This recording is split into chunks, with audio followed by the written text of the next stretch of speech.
Buenos días, estimados estudiantes de la Escuela Técnica Roberto Roca. Mi nombre es el profesor Manuel Herrera y vamos a trabajar una microclase que está titulada Parámetros eléctricos fundamentales en los instrumentos de medición. Antes de hablar de parámetros fundamentales, vamos a detenernos un poquito en la parte conceptual de lo que es un instrumento de medición. Un instrumento de medición es un aparato que nos permite registrar magnitudes físicas por medio de expresiones numéricas. Entre los instrumentos de medición que nos podemos encontrar en electricidad, tenemos los analógicos, que nos permiten realizar lecturas indirectas, pero para trabajar este instrumento tenemos que realizar un estudio previo. El estudio previo es buscar o calcular la apreciación de ese instrumento. La apreciación es la mínima lectura que se puede registrar como un instrumento de medición. Este concepto es válido tanto para instrumentos de medición eléctrica como para instrumentos de medición mecánica, como lo son el vernier o calibrador, el tornillo micrométrico o el reloj comparador. Por otro lado, tenemos el otro tipo de instrumentos, que son los digitales. Los instrumentos digitales nos permiten una lectura de una forma mucho más rápida. ¿Por qué? Porque las expresiones numéricas las podemos observar en una pantalla. Cuando hablamos de estos instrumentos de medición digitales, también son conocidos o llamados multímetros porque puedo abarcar varios parámetros en electricidad, puedo medir y registrar varios parámetros.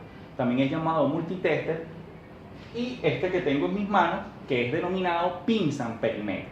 Cuando nosotros hablamos de instrumentos digitales, en este caso fíjense que voy a tener una pantalla donde se va a registrar, en este caso, el valor numérico de la medición que estoy realizando dependiendo del parámetro. Ya vamos a hablar de parámetros. Fíjense que tenemos un selector, seleccionamos parámetro y seleccionamos también la escala. La escala tenemos que seleccionar nosotros superior a la que vamos a registrar para no dañar el instrumento.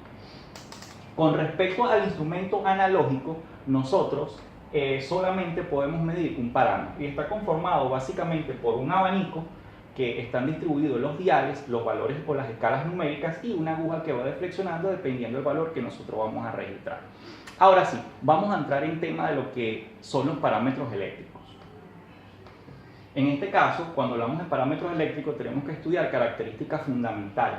Entre las características fundamentales tenemos los símbolos, tenemos la unidad y tenemos el instrumento. El primer parámetro que vamos a presentar a continuación es el voltaje. También podemos utilizar una palabra sinónima que es la tensión. El voltaje es la fuerza electromotriz que impulsa una corriente. Su símbolo es la letra B, su unidad de medida es el voltio y el instrumento es voltímetro. El segundo parámetro que les voy a presentar es la intensidad o corriente. Su símbolo es la letra A, su unidad de medida es el ampere y el instrumento por el cual se registra este parámetro es el amperímetro. La intensidad o corriente no es más que el flujo de electrones que circula por un elemento conductor. El tercer parámetro es la resistencia. La resistencia es la capacidad que tienen los elementos de oponerse al paso de corriente. Su símbolo es la letra griega omega. La unidad de medida es el ohmio y el instrumento por el cual se registra este parámetro es el ohmímetro. El cuarto parámetro que vamos a ver a continuación, pero no menos importante, es la potencia. La potencia es la energía consumida entre una unidad de tiempo. El símbolo de la potencia se abrevia o se expresa por la letra W, su unidad es el vatio y el instrumento por el cual se registra este parámetro es el vatímetro. También es válido resaltar que cuando estamos trabajando mediciones y sobre todo en parámetros eléctricos debemos recordar la famosa ley de Ohm. Les recuerdo que la famosa ley de Ohm se expresa matemáticamente que el voltaje es igual a la intensidad por la resistencia. Ella tiene una importancia práctica en electricidad porque conociendo dos parámetros por medio de la técnica del despeje puedo encontrar un tercero.